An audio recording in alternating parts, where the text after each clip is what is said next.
అలా చేపలు పడుతున్నారు మా వాళ్ళు. ట్రైన్ వస్తుందంటే చేపలు పట్టడం స్టార్ట్ చేశారు మొత్తం ఇదంతా. అవే వల్ల వేస్తారు. సాగర తీరాన ఉదయంత ఏదో తాజా ఉల్లాసమే, ఎంతో బాగుంది ఈ నిమిషం, సునామిల సంతోషమే. సో ఈ సాంగ్ గుర్తురావడానికి కారణం ఏంటంటే క్లైమేట్ అలా ఉందన్నమాట. ఈరోజు మన వ్లాగ్ యొక్క ముఖ్యాంశాలు ఏంటంటే, మా ఊరు ఏదైతే ఉందో దానికి ఎర్రకాలం వచ్చిందనమాట. ఎర్రకాలం ఫుల్గా ఏంటంటే మొత్తం పొంగుకుంటూ వచ్చేస్తుంది స్లోగా. వరుసగా అలా ఆగకుండా వర్షాలు పడుతున్నాయి కదా నాన్ స్టాప్గా. దానివల్ల ఎక్కడ నాన్ స్టాప్గా ఆగకుండా వర్షాలు పడడం వల్ల బాగా పొంగుకుంటూ వచ్చేసింది. ఏంటంటే ఎర్రకాలం అనేది చాలా డేంజర్ అనమాట. అది వచ్చిందంటే మొత్తం పొలాలని ఏమని చూసుకోవద్దు, మొత్తం అన్నీ ముంచుకుంటూ వచ్చేస్తుంది. ఇప్పుడు ఏమైందంటే ఈ మధ్య నాట్లు వేసారు, పాప మా పొలాలన్నీ పోతాయి. ఇప్పుడు మళ్ళీ ఫస్ట్ నుంచి నాట్లు వేసుకోవాలి. పర్వాలేదు, నాట్లు వేసుకున్నారు కాబట్టి పెద్ద నష్టం ఉండదు. అదే పంట చేతికి వచ్చినప్పుడు వచ్చిందంటే చాలా ప్రాబ్లం. కానీ ఇప్పుడు రావడం చాలా మంచిది. అందరూ జస్ట్ ఇప్పుడు ఈ మధ్య దమ్ము చేయించి నాట్లు వేయించారు, అదైతే పర్వాలేదు. మొక్కలు మళ్ళీ వేసుకుని మళ్ళీ పాతుకుంటారు, అది పెద్ద ప్రాబ్లం కాదు. బట్ ఒక్కోసారి ఏమైందంటే మొత్తం పొలం చేతికి వచ్చేసరికి మొత్తం వచ్చిందనమాట ఎర్రకాలువ. ఈసారి అలా ఏం లేదు. బట్ చేపలు పట్టేవాళ్ళు మాత్రం చాలా హ్యాపీ. ఎక్కడ చూసినా చేపలు భలే పడుతున్నారు అనమాట. మీకు వేస్తాను బీ-రోల్ షార్ట్స్ అన్ని చూడండి, చాలా బాగుంటుంది. మన ఊరోళ్ళు ఎవరైనా ఉంటే వాళ్ళకి తెలుస్తుంది. కోటసత్యం తల్లి గుడి దగ్గరికి వచ్చేసింది నీళ్ళు. ఇంకా ఆ పొలాల వరకు వచ్చేసింది అనమాట. పొలాలు దాటేసి ఆ వైన్ షాప్ ఇవన్నీ దాటేసి వచ్చేస్తుంది. ఇంకా నాకు తెలిసి వర్షం ఇలాగే పడితే ఈరోజు నైట్కి కానీ రేపు మార్నింగ్ కానీ వచ్చేస్తుంది. అలా దాటిందంటే మెల్లిగా మన తిమ్మరాజపాలెం సెంటర్ వరకు వచ్చేస్తుంది నీళ్ళు. చూద్దాం ఎంతవరకు వస్తుంది ఏమవుతుందో తెలీదు. ఇప్పటి నుంచే కాదండి, మా చిన్నప్పటి నుంచి ఎర్రకాలం అంటే అదొక ఆనందం కింద ఉండేది. చిన్నప్పుడు అంటే అదొక ఆనందం కింద ఉండేది. ఇప్పుడైతే అంతా తెలిసింది. కానీ అప్పుడులో ఏంటంటే ఆనందం. స్కూల్ సెలవులు ఇచ్చేస్తారు, ఒక వారం రోజులు సెలవులు ఇచ్చేస్తారు, స్కూల్కి వెళ్ళక్కర్లేదు. హ్యాపీ అనమాట ఫుల్గా. సో ఏంటంటే ఎర్రకాలం ఎప్పుడు వస్తుందో చూసుకుని, వస్తుందా రాలేదా, ఈరోజు వర్షాలు పడుతున్నాయి, గట్టిగా వర్షాలు పడితే అదొక ఆనందం అనమాట. వర్షాలు బేవచ్చంగా పడుతున్నాయి, ఎర్రకాలం వచ్చేస్తుంది, సెలవులు ఇచ్చేస్తారు మనకు అనుకునేవాళ్ళు. ఒక్కోసారి ఏమైందంటే వర్షాలు గట్టిగా పడితే ఆ రోజు స్కూల్కి వచ్చేవాళ్ళం. స్కూల్కి వస్తే ఒక గంట ఎంతోసేపు స్కూల్లో ఉండేవాళ్ళం. ఇంకా సెలవు అండి ఈరోజు అని పంపించేవారు అనమాట. అదొక ఆనందం వర్షం వస్తే. చిన్నప్పుడు మళ్ళీ ఏంటంటే మనకు వాటర్ అంటే బాగా ఇష్టం కదా, ఆ వాటర్లో అలా తిరుగుతూ ఉండేవాళ్ళం. ఆ ఎర్రకాలం వచ్చినప్పుడు అలా వెళ్ళి అదంతా తిరుగుతా మొత్తం నీటిలో అలా వెళ్ళేవాళ్ళం. నేను నడుచుకుంటా ఇటు నుంచి అటు అటు నుంచి ఇటు. ఏదో మనకి గట్టు క్రాస్ చేయాలని లేకపోయినా ఏదో ఎంజాయ్మెంట్ కోసం వెళ్ళేవాళ్ళం. ఇటు నుంచి అటు మోకాళ్ళ లోతు వరకు నీళ్ళు వచ్చినా వెళ్ళి నడుచుకుంటూ వెళ్ళేవాళ్ళం అనమాట. అక్కడ అంతా ఎలా ఉంది ఆ ప్రదేశం అంతా చూసుకుంటూ వెళ్తా అలా ఉండేవాళ్ళం. బట్ ఇప్పుడు ఇంకా అంత రేంజ్కి అయితే వాటర్ రాలేదు. చూద్దాం, మరి వర్షం ఇలాగే పడితే ఖచ్చితంగా వచ్చేస్తుంది. రేపు ఎల్లుండిలాగా పర్ఫెక్ట్గా వచ్చేస్తుంది. అండ్ ఇంకోటి, మొత్తం ఇంకా మనం మాధవరం సైడ్ అయితే పోలీసులు కూర్చున్నారనమాట, అటు సైడ్ వెళ్ళనివ్వకుండా. మాధవరం సైడ్ మీకు ఆల్రెడీ వ్లాగ్ చేశాను కదా, అది ఫుల్గా పొంగిందంట, చాలా వాటర్ వచ్చినాయంట. అది తీయడానికి మేబీ నిన్న వెళ్ళాల్సింది, నేను వెళ్ళలేదు, అటు వెళ్ళుంటే తీయడానికి ఉందని.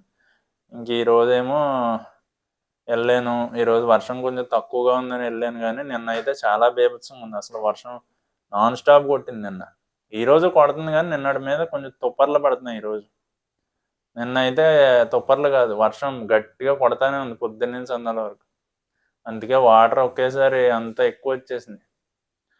ఇంకా అలా పడతానే ఉంటుంది. అయినా వర్షం ఏం ఆగలేదు, కానీ పడతానే ఉంటుంది పొద్దున్న నుంచి. ఏమవుతుందో చూద్దాం, రేపటికి క్లారిటీ వస్తుంది. రేపు ఎల్లుండిలాగా రేపు కూడా వర్షం పడిందంటే ఇంక అంతే, ఎర్రకాల ఫుల్గా పొంగుకుంటూ వచ్చేది పైకి. ఇలా ఎవ్రీ 4 ఇయర్స్‌కి గానీ, 5 ఇయర్స్‌కి గానీ జరుగుతా ఉంటది. బట్ ఒకసారి ఏమైందంటే మొత్తం 1 ఇయర్ గ్యాప్‌లోనే ఒకసారి ఏమైందంటే బీభత్సంగా వచ్చిందనమాట. ఒకసారి వచ్చింది. బట్ గ్యాప్ లేకుండా మళ్ళీ నెక్స్ట్ ఇయర్ వచ్చిందనమాట ఎర్ర కాలువ. అలా ఎప్పుడు చెప్పలేం. అది దాని ఇష్టం. అది ఎప్పుడు కావాలితే అప్పుడు వస్తది. అది ఎలా ఉంటదో మనం ఏం గెస్ చేయలేం కదా! నేచర్ కదా! నేచర్ ఎప్పుడు మనల్ని దాని ఇష్టం. నేచర్ ఎప్పుడు ఎలా ఉంటదో మనకు తెలీదు. పీస్‌ఫుల్‌గా ఉన్నట్టే ఉంటది. బట్ ఎప్పుడు అటాక్ చేస్తదో తెలీదనమాట. ఎప్పుడు నేచర్‌కి ఎదురెళ్దామని ఎళ్ళకండి. నేచర్‌కి సరెండర్ అయిపోండి ఎప్పుడు.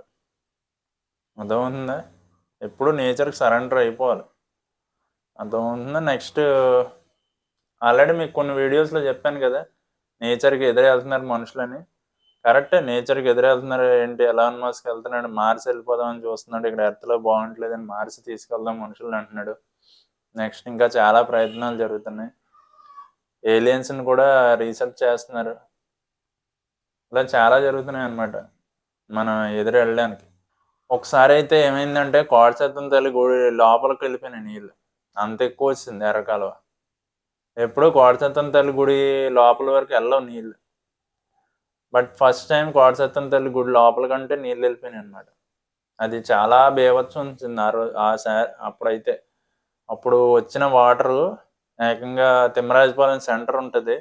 ఆ సెంటర్ టైలర్ షాప్ ఉంటది. అక్కడ వరకు వచ్చేసినాయన్నమాట వాటర్.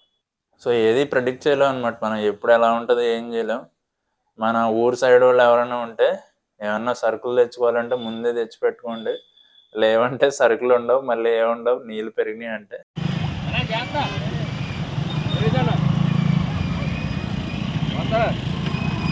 నమస్తే. ఇంకా ఇంకోటేంటంటే ఎవరైనా లోతట్టు ప్రాంతాల్లో ఉంటే వాళ్ళు వచ్చేసి మన చుట్టాల ఇల్లులు ఉంటాయి కదా! మన ఎత్తు మీద ఉన్న చుట్టాల ఇంటికి వాళ్ళందరూ తిరిగొచ్చేయండి.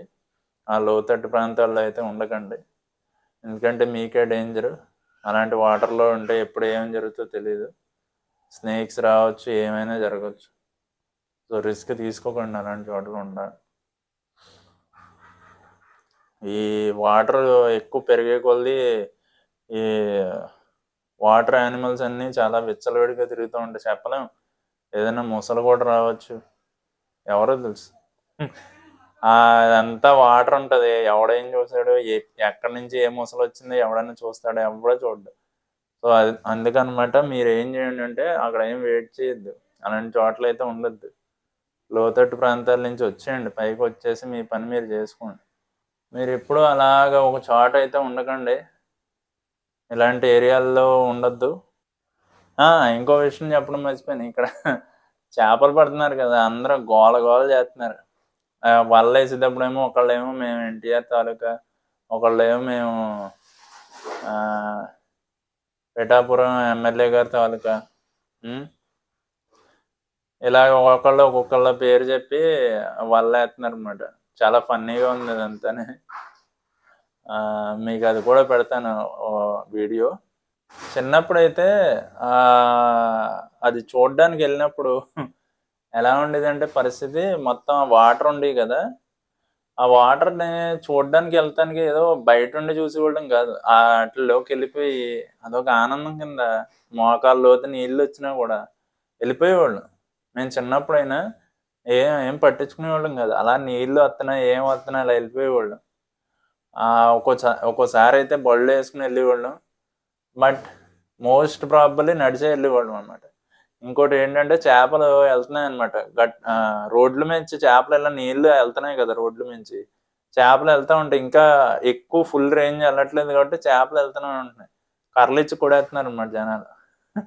అది కామన్ అనమాట. నీళ్ళు కొంచెం ఎక్కువొత్తే అయి ఎళ్తా ఉంటాయి కదా! తార్ రోడ్డు మీద క్లియర్‌గా చేపలు కనిపిస్తా ఉంటది. కర్రిచ్చుకొని రెడీగా ఉంటారు జనాలు. పటా పటా పటామని కొడేత్తారు. ఒక్కోదాన్ని పట్టుకొని పేట్ మని కొడతారు. ఇలా చాలా మంది చేపలు పట్టుకోవడానికి రెడీగా ఉన్నారనమాట.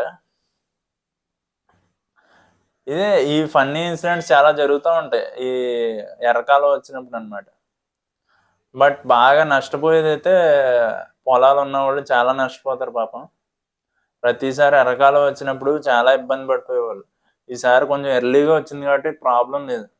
ఒకప్పుడు ఏమయ్యేదంటే నాట్లన్నీ నాట్లు వేసిన తర్వాత కాదు, మొత్తం పంట అంతా చేతికి వచ్చిన తర్వాత, చేతికి రాబోతుందనగా ఇంకొక 1 మంత్ ఉందో లేదా హాఫ్ మంత్ ఉందో ఆ టైంకి వచ్చేదన్నమాట. అప్పుడు ఏమవుతుంది, పంట రాబోతుందనే టైంకి పోతే ఎలా ఉంటుంది పాపం రైతు పరిస్థితి. అప్పటి వరకు ఎంత ఇన్వెస్ట్ చేసి ఉంటాడు పొలం మీద, అదంతా దెబ్బ అయిపోయేది అనమాట పాపం. సో ఇలాగా కొన్ని మంచి సన్నివేశాలు ఉంటాయి, కొన్ని చెడు సన్నివేశాలు ఉంటాయి. నేచర్ ఎప్పుడు అందరికీ కావాల్సినట్టు ఏది ఇవ్వదన్నమాట. ఎవరికి కావాల్సింది అది తీసుకోవడమే. ఎప్పుడు ఏం జరుగుతుందో నేచర్లో మనం ఏం ప్రెడిక్ట్ చేయలేం. కొంతమందికి అది మంచి అనిపించవచ్చు, కొంతమందికి అది చెడు అనిపించవచ్చు. అందరికీ మంచి చేయాలని ఏమి ఉండదు అనమాట. థానోస్ అంటాడు చూసారా, మనం ఏదన్నా చేస్తున్నామంటే దానివల్ల కొంతమందికి నచ్చవచ్చు, కొంతమందికి నచ్చకపోవచ్చు. బట్ థానోస్ చేసే పని రైట్ అని తను నమ్ముతాడు. ఎందుకు? ఆ పాపులేషన్ తగ్గించడం వల్ల చాలా మంచి జరుగుతుందని తను నమ్మాడు కాబట్టి. సో ఎప్పుడు ఏం జరుగుతుందో మనం ఏం చెప్పలేం. చిన్నప్పుడు ఇంకా ఇంకా చేసేవాళ్ళు అనమాట. అక్కడ సైకిల్ ఎట్టేసి సైకిల్ ఫుల్ స్పీడ్గా తొక్కేసి ఆ నీళ్లు పైకి వస్తుంటే అదొక ఆనందం కింద ఎంజాయ్ చేసేవాళ్ళం ఆ నీళ్ళతోటి. గోల గోల చేసేవాళ్ళం చిన్నప్పుడు సైకిల్ వేసుకొని. ఇవంతా పెద్ద హడావుడి కింద ఉండేదిలే మాకు ఎర్రకాలువలు వస్తే చిన్నప్పుడు. ఇప్పుడు అంత అంత పట్టించుకోవట్లేదు కానీ చిన్నప్పుడు అయితే చాలా ఎంజాయ్ చేసేవాళ్ళం. ఎర్రకాలువ వస్తే వెళ్ళడం, అక్కడికి వెళ్ళి అలా తిరగడం, ఫుల్ ఎంజాయ్ చేసి రావడం. ఇగో వీళ్ళే ఇబ్బంది పడేది, పొలాలకు వెళ్ళేవాళ్ళు వీళ్ళందరూ చాలా ఇబ్బంది పడతారు. ఇంకోటి ఏంటంటే గేదెలు గడ్డి కోసేవాళ్ళు కూడా చాలా ఇబ్బంది ఉంటుంది. 1 వీక్ 2 వీక్స్ ఖచ్చితంగా ఇబ్బంది ఉంటుంది. ఒకవేళ ఇంకా నీళ్ళు పొమ్ముకుంటూ వచ్చినాయి అంటే అవి ఎలా వెళ్తానే ఉంటాయి, నాన్ స్టాప్గా ఎక్కడ ఆగవు అనమాట. ఇబ్బంది పడేవాళ్ళు పడతానే ఉంటారనమాట. ఎంజాయ్ చేసేవాళ్ళు చేస్తూనే ఉంటారు. ఎంజాయ్ అంటే ఏముంది, చేపలు పట్టేవాళ్ళు ఫుల్ ఎంజాయ్ అనమాట. చేపలు పడతా ఉంటారు, డబ్బులు వస్తూనే ఉంటాయి ఈ సీజన్లో మట్టి. అండ్ నేచర్ లవర్స్కి క్లైమేట్ కూడా చాలా బాగుంటుంది అనమాట.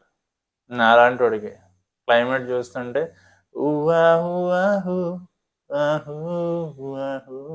అని పాడాలనిపిస్తుంది. అంత ప్లెజెంట్గా ఉంది క్లైమేట్ అయితే. పైగా మా గోదావరి సైడ్ అంతా క్లైమేట్ చాలా బాగుంటుంది. ఈస్ట్ అయినా వెస్ట్ గోదావరి అయినా చాలా బాగుంటుంది అన్నమాట. ఒకసారి ఎవరన్నా ఉంటే రండి, మా సైడ్ రండి, మీకు చూపిస్తా మొత్తం. ఇలాంటి టైంలో రైనీ టైంలో వస్తే ఇక్కడ చూపిస్తా. ఇంకా సమ్మర్ సీజన్లో వచ్చారంటే అరకు అటు సైడ్ వెళ్తే భలే ఉంటుంది సమ్మర్లో. ఇప్పుడు అరకు వెళ్ళారంటే మీరు ఇక్కడ ఎలాగ వరదలు వస్తున్నాయి, అరకు సైడ్ కూడా ఇంకా డేంజర్ అనమాట. వర్షాల టైంలో వచ్చినాయంటే అక్కడ కూడా అంతే, వాగులు అయ్యి పొంగిపోయి ఫుల్ వాటర్ వచ్చేస్తాయి. చాలా డేంజర్ అరకు కూడా. ఈ టైంలో వెళ్ళామంటే ఎక్కడ మునిగిపోతాం, ఎక్కడ కొట్టుకెళ్ళిపోతాం తెలియదు. చాలా డేంజర్ కింద ఉంటుంది వాగులు అవన్నీ. మారేడుమల్లి కూడా అంతే, రాజమండ్రి దగ్గర మారేడుమల్లి కూడా అంతే. ఇలా చాలా ఉన్నాయి ప్రదేశాలు తిరగాలంటే. మనం ఎన్నో ప్రదేశాలు తిరగచ్చు. బట్ అన్నీ తిరగాలంటే టైం పడుతుంది. బట్ తిరగకపోతే ఈ ఎక్స్ప్లోర్ చేయకుండా ఈ లైఫ్ ఎందుకంటే, ఏదో ఒకటి ఎక్స్ప్లోర్ చేస్తూ ఉండాలి లైఫ్లో. ఎప్పుడూ అలా ఇంట్లోనే చేసుకుంటూ ఉంటే ఏం ఉండదు కదా. Life is all about exploring new things అనమాట. ఇంకా మీ ఫ్రెండ్స్తో ఏమైనా సన్నివేశాలు ఉంటే చెప్పండి కామెంట్స్లో. చిన్నప్పుడు మీరు చేసిన సన్నివేశాలు ఏమన్నా, ఎర్రకాలువ దగ్గర ఏమన్నా సన్నివేశాలు ఏం చేశారు కామెంట్స్ పెట్టండి. కార్లు వేసుకుని వెళ్ళే వాళ్ళకి ఏం ప్రాబ్లం ఉండదు. కార్లు అవన్నీ వేసుకుని వెళ్ళే వాళ్ళకి ఏం ప్రాబ్లం ఉండదు. కానీ బైక్ మీద వెళ్ళేవాళ్ళు కానీ సైకిల్ మీద వెళ్ళే వాళ్ళకి మాత్రం చాలా ఇబ్బంది ఉంటుంది. ఇప్పుడు సైకిల్ మీద వెళ్ళేవాళ్ళు కూడా ఇప్పుడు వెళ్ళిపోవచ్చు. ఇంకొంచెం నీళ్ళు పెరిగినాయంటే మీరు తొక్కాలంటే అయిపోతాయి, మీ పిక్కలు పట్టేస్తాయి, అంత గట్టిగా ఉన్న వాటర్ అంత ఎక్కువ వచ్చేస్తాయి. అండ్ వీళ్ళకి మాత్రం చాలా అడ్వాంటేజ్. ఇంకోటి ఏంటంటే అక్కడ మెకానిక్ షాప్ కూడా ఉంటాడు ఎదురుగుండానే. ఆడేం చేస్తాడు, ఇలాగ నీళ్ళు వెళ్ళిపోయినవన్నీ మెకానిక్ షాపులు పట్టుకెళ్తారు. ఆ పక్కనే ఉంటుంది mechanic shop, Thimmarajupalem mechanic shop కూడా. ఆడేం చేసుకుంటాడు, చక్కగా నీళ్ళు వెళ్ళిపోయిన బైకులన్నీ వచ్చి తీసుకెళ్ళి ఆడి షాప్లో పెడతారు. ఆడికి కావాల్సిన డబ్బులు బాగానే వచ్చేస్తాడు. 100 రూపాయలు దొబ్బుతాడు, 200 దొబ్బుతాడు, ఎంత దొబ్బినా ఆడికి ఇవ్వాల్సిందే, ఇంకా తప్పదు ఇంకా. సో అందుకే బళ్ళు వేసుకెళ్తున్నప్పుడు యాక్సిలరేటర్ మరీ ఎక్కువ రేస్ చేసేయద్దు, మరీ తక్కువ రేస్ చేయొద్దు, మీడియంగా రేస్ చేసి జాగ్రత్తగా స్మూత్గా యాక్సలరేషన్ ఏముండే బండి వెళ్ళిపోద్ది. అంతేగాని మరీ హెవీగా ఇచ్చేసినా ఆగిపోద్ది బండి. ఎంత ఇవ్వాలో అంత ఇవ్వండి, స్మూత్గా యాక్సలరేషన్ ఇచ్చుకుంటే వెళ్ళండి సరిపోద్ది. ఇంకా ఇంకెళ్ళేటప్పుడు జాగ్రత్తగా వెళ్ళండి. ఒకళ్ళే వెళ్తాం బెటర్, ఎవరిని తీసుకుని వెళ్ళొద్దు. ఎందుకంటే రిస్క్ ఎందుకు, అనవసరం. వెళ్తే మీరు ఒక్కళ్ళే వెళ్ళండి, లేదా మానేయండి అనమాట వెళ్ళడం. ఒక 2-3 డేస్ అవాయిడ్ చేయండి. ఈ ఎర్రకాలం వచ్చేసరికి 2-3 డేస్ అవాయిడ్ చేయండి ఖచ్చితంగా. మన తిమ్మరాజుపాలెం కానీ, రాయమెట్లు కానీ ఏరియాల్లో ఉన్న వాళ్ళందరూ ఇక్కడ ఇంకా పర్వాలేదు కొంచెం. ఈ తిమ్మరాజుపాలెం సైడ్ అయితే కొట్టుకెళ్ళరనే అంత స్కోప్ ఇంకా రాలేదు, అంత రాదు కూడా. కొట్టుకెళ్ళే అంత ఫ్లో రాదు. ఎందుకంటే వస్తుంది, నీళ్ళు వెళ్తాయి కానీ ఇలాగ ఏదో కొట్టుకెళ్ళి ఫ్లో అయితే రాదు. మామూలుగా స్లోగా వెళ్తున్నట్టే ఉంటుంది. కానీ అటు సైడు కోటసత్తందాల గుడి దగ్గర మాత్రం నీళ్లు హెవీగా వచ్చినాయంటే మాత్రం నీళ్ళు, ఎందుకంటే అది బ్రిడ్జ్ దగ్గర కదా, ఆ చిన్న బ్రిడ్జ్ నేలకు అతుక్కుపోయినట్టు ఉంటుంది. ఆ నేలకు అతుక్కుపోవడం వల్ల ఆ నీళ్లు ఫుల్ ఫోర్స్తో వెళ్తూ ఉంటాయి, ఆ బ్రిడ్జ్ మీద వెళ్తూ ఉంటాయి నీళ్ళు. సో అది చాలా డేంజర్ అనమాట. చాలా లోతుగా ఉంటుంది, అది మీకు తెలియదు ఎంత లోతు ఉందో. అందుకే వెళ్ళేటప్పుడు చాలా జాగ్రత్తగా ఉండండి. ఏదైనా ఆటో కానీ అలాంటివి ఏమైనా పట్టుకుని వెళ్ళండి. కానీ మీరు బైక్స్ మీద కూడా ఈ ఒక్క రోజుకైతే ప్రాబ్లం ఉండదు, రేపటి నుంచి రిస్క్ అయిపోద్ది.